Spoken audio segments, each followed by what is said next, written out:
Thank you so much for coming today. I'm Melanie. I'm going to be doing your intake for today. Do you want to tell me a little bit about why you think you're here today? Well, I just have a lot of health problems. Obviously, I'm obese. I mean, look at me. And I'm wanting to get gastric bypass surgery. I think that will solve a lot of things in life for me. So, I see where you have filled out in your paperwork that you do have some medical concerns and you're interested in looking into weight loss surgery. Um, do you think that your eating is related to this problem and wanting to get the surgery? Yeah, I mean, my eating is pretty out of control. You know, it's my comfort, and that's just how I deal with things. Okay, we'll, we'll come back to that in a little while, okay? I want you to think about that some, okay? Um, so, can you tell me a little bit about your past history? Do you have any type of stressors that are going on that trigger you? I mean, I work from home now because I'm just too embarrassed to go in public. Like, I'm huge, and I feel like people are pointing and laughing at me, and I feel like I'm an embarrassment to my kids and my husband, and I just don't like to go out, so I just isolate. So, tell me something. Tell me, how do you feel when you were eating? Well, I feel like relief at first, um, and then that's like followed by I feel like a lot of guilt and depression, and a lot of times I just kind of feel helpless. I'm sorry to hear that. Can you tell me about how you feel when you're not eating? I mean, when I'm not eating, I'm just thinking about what I'm gonna eat, and I'm just constantly thinking about the shame that I feel because I can't even go to my kid's ball game. My husband has to put me on video messenger to watch their school events and stuff. Because like I'm too embarrassed to go out in public. Like, I don't want to embarrass them, and so I just spend a lot of time feeling shame. I've given my husband permission to you know cheat on me because, like, who would want to be with this? I can see that this is really difficult for you. Tell me, when you eat, how often do you think you overeat? um Multiple times a day. Breakfast, I will drop the kids off at school, and I will call in an order to a restaurant, like, and get two or three entrees and go pick them up and have them for breakfast. Um, you know, I'm so pathetic that my mom has to come to my house and clean my house because I have mobility issues because of my weight and I have so much pain. And she cooks me meals and gets me like whatever I want, and it's normally too much. Um, I'll go sneak and buy a dozen donuts, eat them all in the car, and then throw it away in the dumpster, before I get home. I can see how this is really affecting you. And I see in your clinical paperwork, I see where you were diagnosed with major depressive disorder. Um, and you were in therapy, but you haven't been in over a year. Can you tell me a little bit about that? I mean, I just don't really, feel like it was helping. It's just embarrassing. And I felt like this lady was just sitting across from me, looking down on me with her glasses and writing stuff down. And I felt like she was judging me. And I just kind of feel hopeless. So it was pointless to go and spend money on. So, do you think that there was something in the treatment that could have been helpful for you, that could have helped with your depression? I don't know. I wish somebody would just give me like a magic pill and it would make this go away and like help me eat better so I could like lose weight. But of course, there's not a magic pill, so that's why I'm kind of like hanging everything on this surgery. How long have you felt depressed? You know, this has been going on for years, and it's progressively gotten worse as I've gotten larger and I'm less mobile, and I've kind of been isolated to my home and I can't show up for my family. So, have you used any type of coping skills to help you with your depression? Or is your coping skill eating? Cake.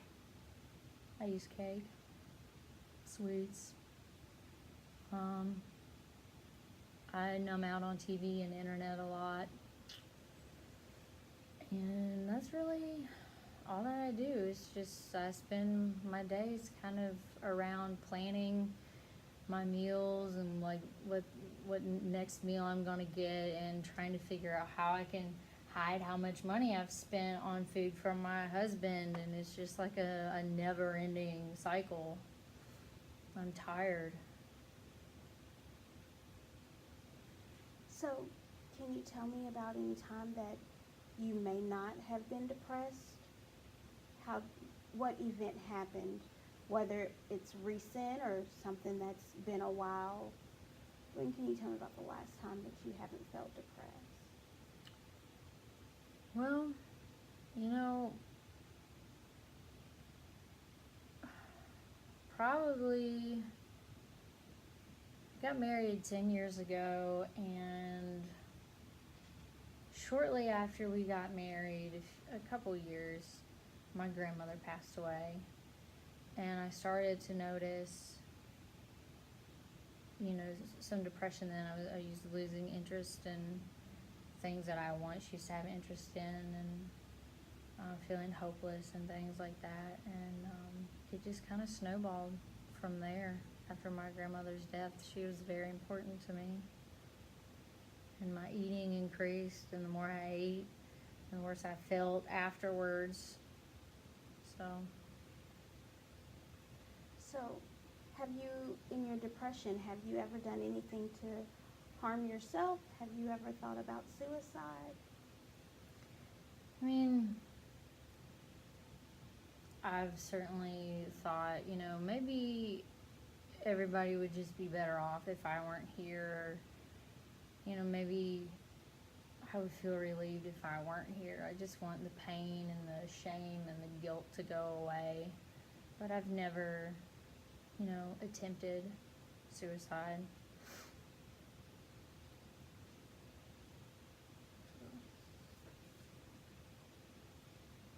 So, tell me a little bit more about your family. You're married, and you have children. Mm-hmm. How many children do you have? I have two. I have a son who's 8 and a daughter who is 7. And how much do you engage with your children? I mean, I take them to school, and like I said, I don't really go to their events, which, you know, really upsets them. I always try to make up an excuse that I have to work from home, but I can be there on video messenger. You know, I can't run around in the yard and play with them or play ball or anything like that. And, you know, we normally just kind of spend time at dinner, and I'm not happy with the time or amount of engagement I have with my kids at all. I'm so sorry to hear that. I see in the paperwork too that you spend a lot of time with your mother, and you said that your mother comes over to your home. Um, what is the relationship like with you and your mother? Well, it has actually gotten better after my dad passed away from cancer. Um, that was really hard on both of us, but I guess she shifted her focus to trying to take care of me, so it's kind of brought us closer. Um, so, like I said, she comes to my house every day and she cleans and does the stuff I can't do because I'm enormous and I have all this pain and I can't do anything. So, you know, my poor old mother is doing all these things that I should be able to do. So I can definitely see how it's distressing and how you view your relationship with your mother and as well as your husband and your children. Um, so tell me, what was it like growing up with you and your family? Well, you know, there's always been like the elephant in the room of my family that, you know, I have three siblings, and one of those siblings, my brother, when I was 2, he drowned and passed away. And from that point, my whole life, my parents just, they won't talk about it. So, you know, we just all kind of like shoved it down inside, and it's one of those unspoken things. And, you know, my mom and dad got along okay. I was kind of average size growing up. I wasn't obese. My parents were, you know, they were pretty heavy, and some other people in my family were heavy, but it's like their weight fluctuated my whole life. I don't feel like anyone's ever gotten as big as I have. Like, I don't know where this came from. So you talked about your mom, and she comes over and she helps you, and your husband. Are they supportive of you?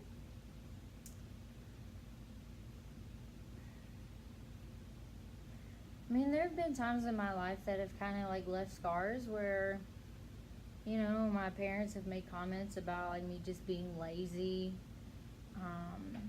You know, my husband, you know, he's not attracted to me anymore, and you know, he has a huge problem with all the money I spend on food and the time I don't put into our family, and you know, it's just I think they're supportive of the surgery, but they're frustrated with me, and I feel like they blame me, like it's just that I'm lazy, and I don't understand why I can't stop. Like, it's just stupid. Like, I have no, like, self-control, and I can't get it. Like, I've tried everything. So, Leanna, do you feel like you are ready to change? What's motivating you right now? Honestly, I'm just to the point where I don't know what other options there are. I have to do something. Like, I don't want to lose my husband. I want to be involved in my children's lives. You know, they're getting older and they're expressing like their discontent. And you know what happens when my mom dies? Like, who's going to take care of me then? You know, it's just like I have to change. I have to do something different. And ever since I've, you know, heard about this surgery, like I'm really hoping that it's the answer, that it could help me, and I'm willing to do what it takes. Well, Leanna, I thank you so much for coming in and sharing with me today with what's going on. I definitely think that we can help you get to where you need to be so that you can be physically and emotionally healthy, and you can feel emotionally safe. So what we'll do is we'll schedule another appointment for you, and I will see you at your next appointment.